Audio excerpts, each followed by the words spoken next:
All right, welcome everyone to this event for Austin Design Week. I still see a couple more people are joining and trickling in. We're going to give everyone just 1 minute. I hope everyone is having a great day, and I hope you've gotten to maybe attend some other events so far today. All right, I'm going to go ahead and kick it off. So my name is Kaylee, and I am on the Austin Design Week team this year. Welcome to Austin Design Week 2020, the first year of having it be completely digital. And so far, it's great. Just as a reminder, we have tag Austin Design Week on social media to share your experience. We have some of those links right here on this slide for you to take a look at. There is also tons of events going on for the rest of the week that are free. And so you can still sign up for those events if there's other things that you want to attend. I definitely recommend revisiting the schedule. And also that we have a Slack workspace. So you're able to continue some of the conversations that start during the different events that you go to in that Slack. And lastly, we really want to say thank you to our partners for Austin Design Week. We have IBM, Matthias Potestio, the Zebra, Frog, which is actually the host of this event today. And we're really happy they've put together a great group of people for this event. Also thanks to Label Collective and Marketing 360. So that is all for me. Thanks again for being here. There's going to be a survey at the end of the event, and you'll find the link for that so you can let us know how your experience has been. But I will pass it over to Toby from Frog to kick off the event and get us started. So over to you. Hey everyone, Toby from Frog. We're really excited to have you all. This workshop, Designing Equitable Communities, you're going to hear from some incredible change makers. So we're going to go ahead and kick off. Little agenda for today's workshop. We're going to do a little bit of that introduction, introduce your Frog hosts, introduce your partners, have a little bit of an opening discussion, and then we're going to get right into breakout groups. Each breakout group will be hosted by both Frog and a partner organization, and then we'll come back to the main room to have a regroup and close out our workshop. Okay, so first of all, welcome. We're so excited to have you all. This is going to be a really incredible event, primarily because of our awesome partners that we have here today. We are really thrilled that you have decided to join us. We know there's incredible events going on with Austin Design Week, and we hope to leave you really inspired. We'd like to think of this workshop as kind of the beginning to action that you can take within the Austin community, and we hope that you're inspired by each other, you learn from each other and our partners. So first going to introduce our Frog hosts. So we've got Samara, Tyler, Shining, Alexis, Amanda, myself, and Laura. You'll see them around. You'll also see them in the breakout groups. They're going to help facilitate and really help make sure that we're able to do this workshop as a, applying really great design thinking principles and, really just being that Frog guide for you. We also have some incredible partners today that I'm going to introduce. So we have incredible organizations with us. We have Austin Justice Coalition. We have Equidad ATX. The Financial Literacy Coalition of Central Texas, Knowability Mission Capital. These organizations have volunteered their time with us to help craft this workshop, and you'll be hearing from them today. So I'm going to start by kicking it off with Austin Justice Coalition. Aisha, can you give us a little introduction? Sure. Hi, guys. I hope everybody's afternoon is going okay. My name is Aisha Lynette, and I am the Director of Communications for Austin Justice Coalition. For those of you who aren't familiar, Austin Justice Coalition is a Black-led nonprofit whose focus is racial and social justice. And we do that by educating and building community power for people of color in Austin, Texas. And one thing that I want to start off by saying that I believe that the Austin design community should understand is that accessibility means something different to different people. There are still some people in the city who don't have access to what many of us do and what many of us feel like is a necessity, such as internet, laptops. And while there are those who may not, and there are also those who may not be able to hear and see the message that is being conveyed. So we need to think about ways that our privilege plays into this while we work in these spaces, and also create solutions for better equity for all. Wonderful. Thank you, Aisha. All right, Equidad. Ashton, are you here? I'm here. Thank you so much. Good afternoon, everybody. My name is Ashton Cumberbatch. I'm president and co-founder of Equidad ATX, a nonprofit started about 2 years ago. Our mission is to be a catalyst for collaboration to accelerate holistic, equitable, sustainable, and transformative development throughout Austin's Eastern Crescent. Our vision is for thriving communities everywhere in Central Texas, no barriers, no boundaries. Our values include cultural competency, preservation, place-based planning, racial equity, and strengths-based focus. Our major tools include mixed income housing, cradle to career education, economic opportunity, and health. Now, our reason for existence is really to revitalize those communities that had been hit by systemic inequities that were created, certainly going back before 1928, but certainly coming from the 1928 master plan, which Austin leaders enacted to force Blacks and subsequently Hispanics to move east of what was then called East Avenue, what we currently call IH-35, creating a tale of two cities. They did this because they did not want to comply or wanted in their minds an efficient way to deal, with the separate but equal laws. And so they created this Negro district. But they not only forced Blacks and Hispanics to move, but they also weakened the zoning restrictions in the area east of East Avenue, allowing for objectionable industrial uses such as petroleum, tank farms, and city dumps, and things of that nature. Well, as a result of that, today we still have deep and persistent consequences from those actions. That 1928 plan, which was affirmed in 1957 by the city council then. And so today, if you look throughout the Eastern Crescent, you see a concentration of Black and Hispanic populations. You see health disparities, the distinction between one zip code, say 78731 on the west side and 78741 on the east side, of 21 years. Mortality rates are higher or in one part of town as opposed to the other. And you've heard of urban food deserts. Well, they're not only food deserts in the Eastern Crescent, but also retail deserts, library deserts, banking deserts, it's health deserts. So we exist to try and address those deserts, address the systemic inequities created by Austin's segregation plan. And as a result of that, we're looking to build equity throughout all of Eastern Crescent, throughout the Eastern Crescent, so everyone has an opportunity to thrive, not just survive. Awesome. Thank you, Ashton. All right, Nobility. Sharon, you want to tell us a little bit about Nobility? Good evening, good afternoon, everybody. I'm really happy to be here, and glad that you are too. Nobility is an Austin-based, nationally working nonprofit organization. Our mission is to ensure equal access to technology for people with disabilities. We envision a digital world with equal access for people of all abilities. I mentioned we started here in Austin in 1999 with the Accessibility Internet Rally, which is a community collaboration in which designers and developers like y'all help nonprofit organizations create accessible websites.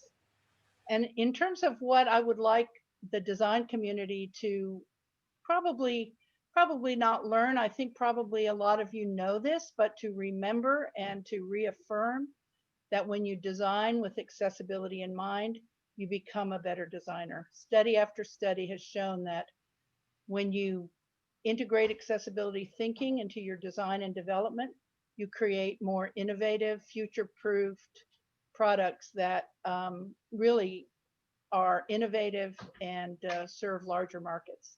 So you can create a more equitable world and also create better products. Thanks. Thank you, Sharon. All right, Mission Capital. Chelsea, want to give us a little introduction?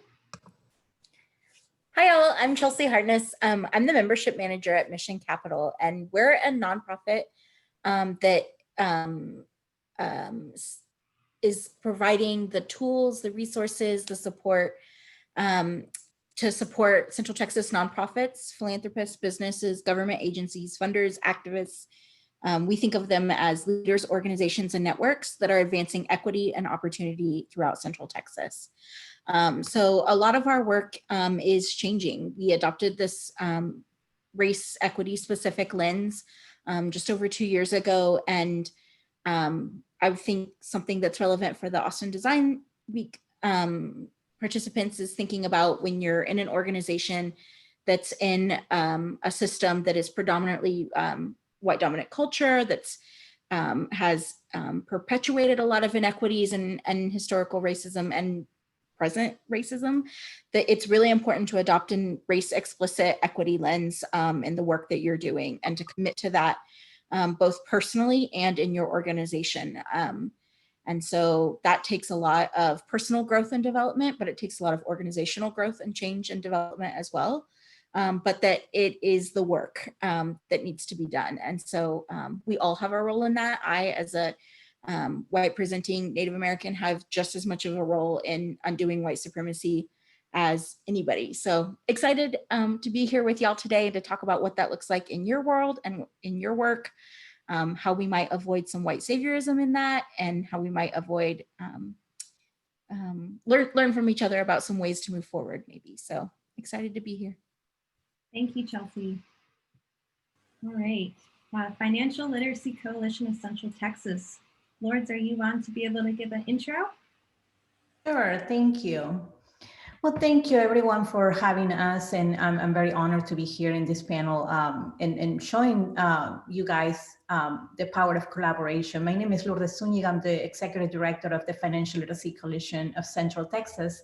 And our nonprofit is a nonprofit that seeks to provide financial education to low-income communities, particularly as a way to empower them to achieve financial stability and acquire assets. One thing I would like to share with you guys is something that you probably already know, is that, you know, Texas is a wealthy state for some. It unfortunately is not shared across the board with all communities, and something that we always talk about in our program conversations with our clients and our partners is we make a lot of assumptions about what people need and what community needs means. And often when we make those assumptions, we tell people, this is what you need, this is what you should do. But if we have the design way, I think it seeks to get the answers from the community you serve. And that's the value of this workshop. I think that if we question ourselves and we question what we do and how we do it, we can create a more strong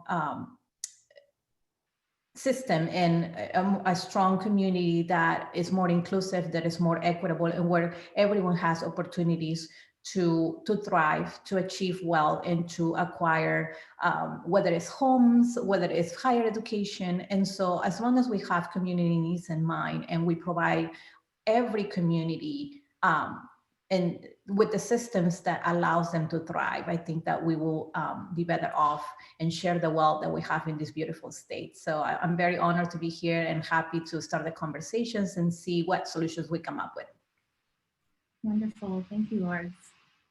Wonderful, well, we are so thrilled to have these awesome partners. We are going to break out into breakout rooms, but first, before we do that, just want to go over a few guidelines. You might have seen in the chat, ADW has already posted a code of conduct, but kind of a couple of rules of engagement for this workshop. We want to make sure you all get the most out of this time. And we want you to know that this is a safe space.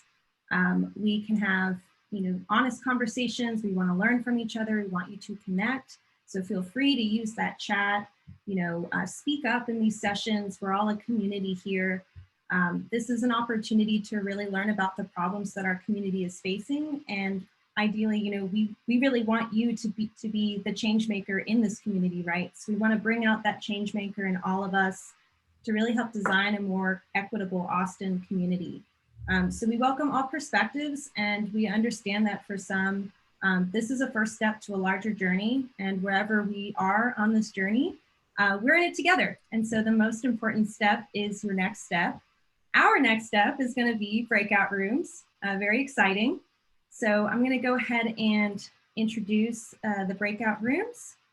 So each breakout room will have a challenge, and those challenges are here. So I'm going to go quickly through, and then we will auto disperse you into breakout rooms. We're really excited to have such incredible attendance today, so we're going to do our best to get everybody into the rooms quickly, and then you'll have more instructions in your breakout rooms. But here's the different concepting challenges. So Austin Justice Coalition, they've crafted this concepting challenge. What role can design and technology companies play in providing the devices, training, and infrastructure to enable all Austinites to access technology? Our next breakout room would be Equidad. And Equidad's concepting challenge is: how might designers harness their skills at systems to support thriving community ecosystems, or to reimagine key systems like education, legal, food supply, or healthcare? Knowbility's concepting challenge is: as we foster entrepreneurship and a startup culture in Austin, how can we ensure social impact is integrated into that culture? Mission Capital's concepting challenge is: what does it look like to use your influence at work and in your community at every stage of your career to advance equity? And our last breakout room, the Financial Literacy Coalition of Central Texas: how can we promote financial inclusion and systems focused on community needs? So those are our breakout rooms. We're now going to go ahead and place you guys into breakout rooms. Be patient though. We're gonna work the magic on the technology side to make sure everyone can get into a room, and then you'll get more instructions from there. We will have you working in Miro, so you'll get a link in the chat, and it's pretty simple, mostly just the post-it function. But again, if you have any issues, hang back in the main room, or ask your frog host when you get to your breakout room.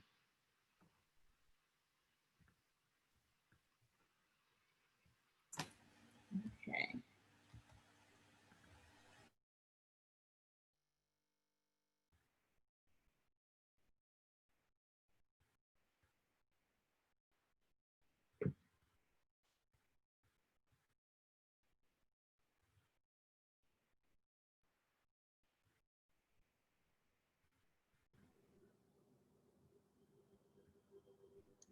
Oh, they kicked us out.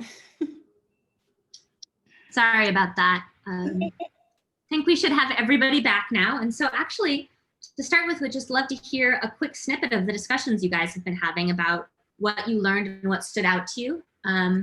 If people want to raise their hands using the Zoom functionality, I think that'll be a little bit less bedlam since we've got about 125 folks here. Although if you are using a device where you can't use the raise hand function, you get special permission to just jump in. Anyone from the AJC group want to share one or two things that stood out from the discussion?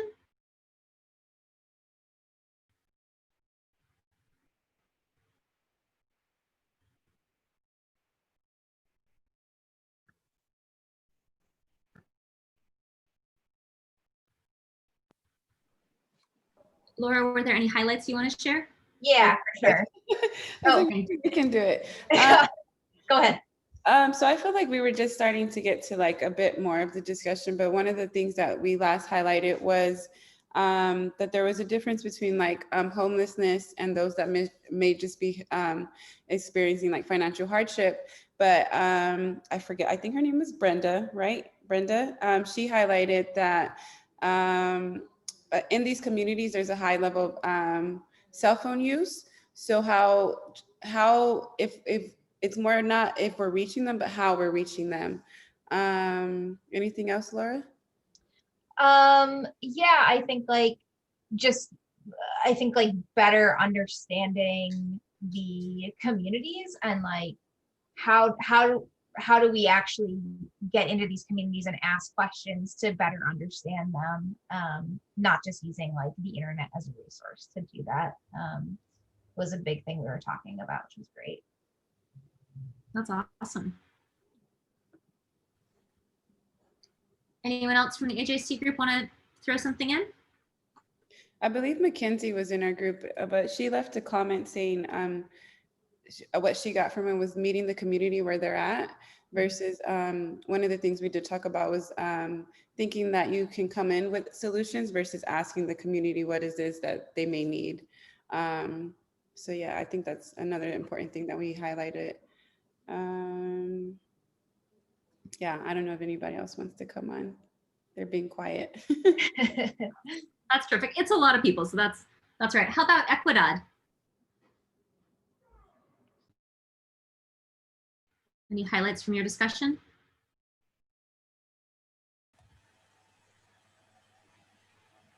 Somebody talk up.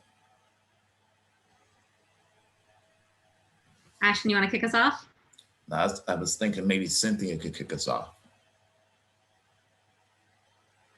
Sure. Yeah. So we were, a lot of the provocations were thinking about different, I don't know, obstacles in terms of designing for, you know, this sort of community that has so many systemic problems. And so we were talking about how, I don't know, just they present unique challenges with regard to like designing for disability. We had an architect speak who was highlighting that, you know, there are already constructs in place for designing for physical disability that, while intended to do well, can actually end up isolating those people. And so reimagining those, given that they're so prevalent, can be difficult.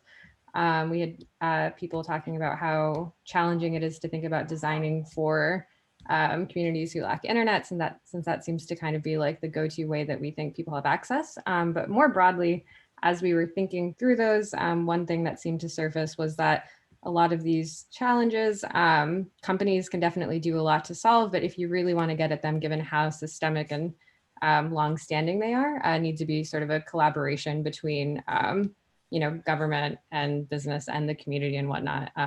None of those factions on their own can address such big problems.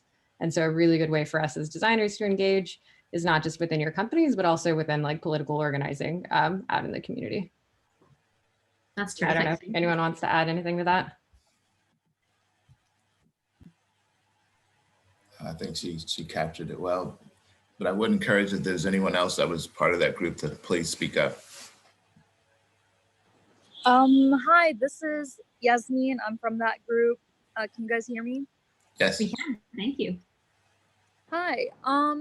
I think a lot of these questions are really good that we're asking and that we're able to look at them right now. I feel like a lot of these questions haven't been asked of designers in a professional setting. Like the most that we've addressed these topics in are like maybe crazy studios that they make us do in architecture school. But moving forward, there are a couple architecture firms that I have looked up that are kind of addressing justice in architecture. One of them is Mass Labs. They're based in Boston. But it's really hard to find these companies that are focused on justice in architecture. And it's also in education as well. Like architecture school is a place that we don't think of as maybe not kind of the architecture we're talking about right now, but in architecture schools, there's a lot of barriers in that in itself where, you know, people of colors don't always make it to the end of the program. A lot of our history is not being taught in architecture school. A lot of it is, you know, what white men have built in the past couple of decades. And it's kind of disheartening to be in this field and kind of looking around, especially when you compare it to other STEM fields where I feel like they've made a lot of more effort to reach out to even women architects, to like women in the STEM field and people of color, that they actually have addressed these issues in architecture. I feel like they're still not like mainstream to talk about these issues. So the fact that we're even talking about them during this week, I think is a good move forward. Awesome. Thank you for that. And I think, yeah, bringing up both Absolutely. education and accessibility kind of at all those levels is really important. I want to hear from everybody. FLCCT, anyone want to share some quick thoughts from that discussion?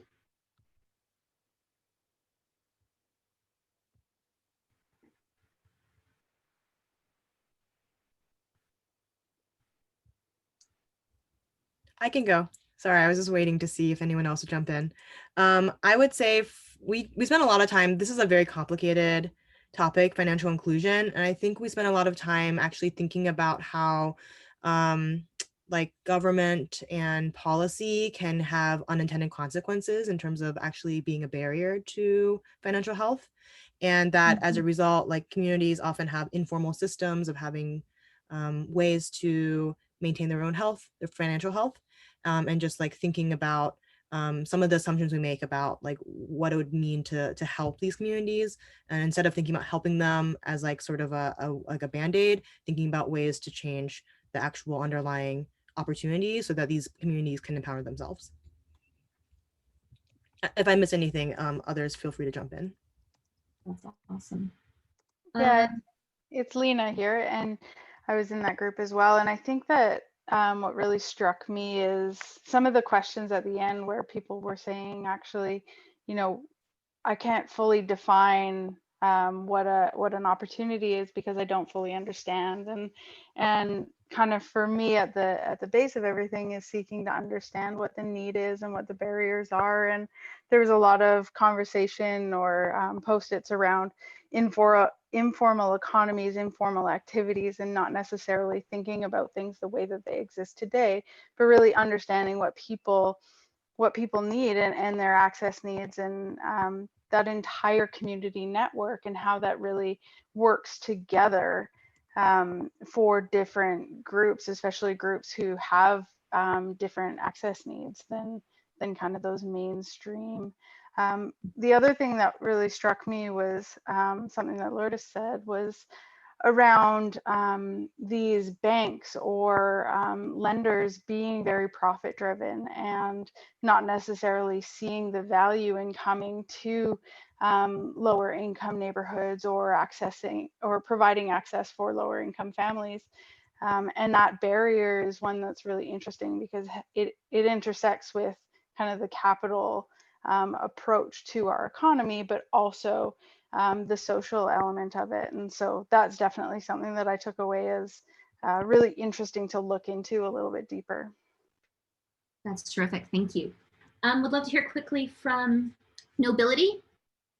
Well, not going to be able to have the whole discussion we want to have in this time, but do you want to hear quick? Our question was about integrating social impact and social responsibility into startup and entrepreneurial culture. And I would appreciate it if some other person in the group would summarize what we did. It was a very active group on the Miro board, lots of great ideas. Somebody want to speak up? Come on, team. I can speak to some of what I took away from our reactions to the provocations. Great. I think a through line for each of the I think there were 8 provocations, something like that, 7 or 8. To a lot of them, it seemed to be people were thinking about different ways to engage the people that comprise the various communities, historically underrepresented communities that you want to engage with, bringing them into planning processes, bringing them into defining what is success, what is successful, compensating people appropriately for their time. I think one group mentioned meeting people where they're at, and that was another through line of you might have to meet them in off hours or not use like your standard communication channels. A lot of it was just looking at how things are currently done in those communities and emulating that instead of just forcing your way of doing things onto them. Thank you. That's terrific. All right. And last, Mission Capital. I'm going to share a quick thought. Hi, y'all. So our question, let's start with that because I know everyone had a few different questions, was what does it look like to use your influence at work and in your community at every stage of your career to advance equity? So ours is a little more focused on what one can do in their everyday life. Everyone here is probably, works to some degree, whatever that looks like to you. There were a lot of conversations around, how do we add more diversity to the workplace? How do we make sure there are active listening workshops? What we noticed as we were going through the concept rounds is when we started getting to the place around, how do we make sure that we are advocating for root cause analyses? There was definitely some good conversation around, we have our little ecosystem that we live in that we're doing the best we can in. However, when you start getting deeper into this, you see that this is a societal issue. And I think sometimes it can be easy for people to get overwhelmed by that. But I think that this group was really good at kind of taking that around and thinking about, this was challenging for me. Let's acknowledge that, but then also how can we take this forward? And that's kind of where we left off. People kind of seem poised for, we know that there's a lot of really great ideas here. I'm looking at some right now about, having fun, being playful, kind of trying to keep some lightness with this. Something we were trying to emphasize was how these can be really overwhelming issues, but a lot of times like that mindset and those like small actions you can choose, and almost every minute of your life when you're in your place of employment can be those small actions that can start chipping away at these larger societal issues. So anyone else like to share from the group?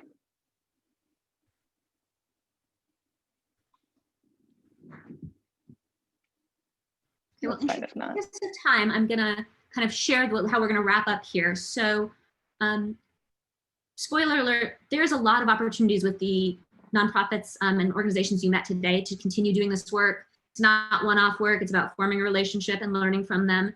If you drop your email in the chat, we will share out some specific opportunities from each of these organizations. You're also welcome, if you want to come back to the main Miro board, which I'm putting in the chat, you can read them.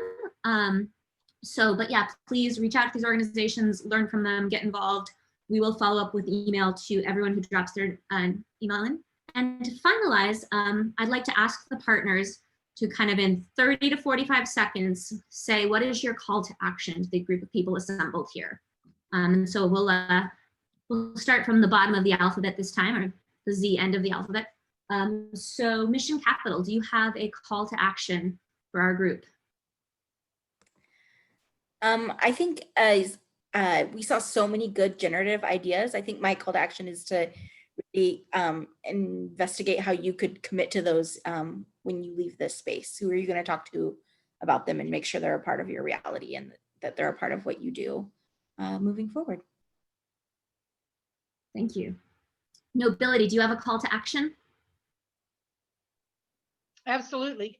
Just invite us over for a brown bag lunch or any way that we can demonstrate assistive technology and show you what people with disabilities do with technology, how it's used. And a lot of times that acts as a real catalyst for designers and developers to understand exactly how the interface works. That's terrific. Okay, FLCCT, Lourdes, do you have a call for action?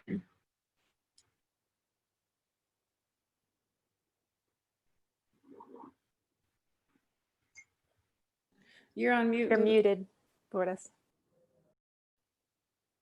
Oh, sorry.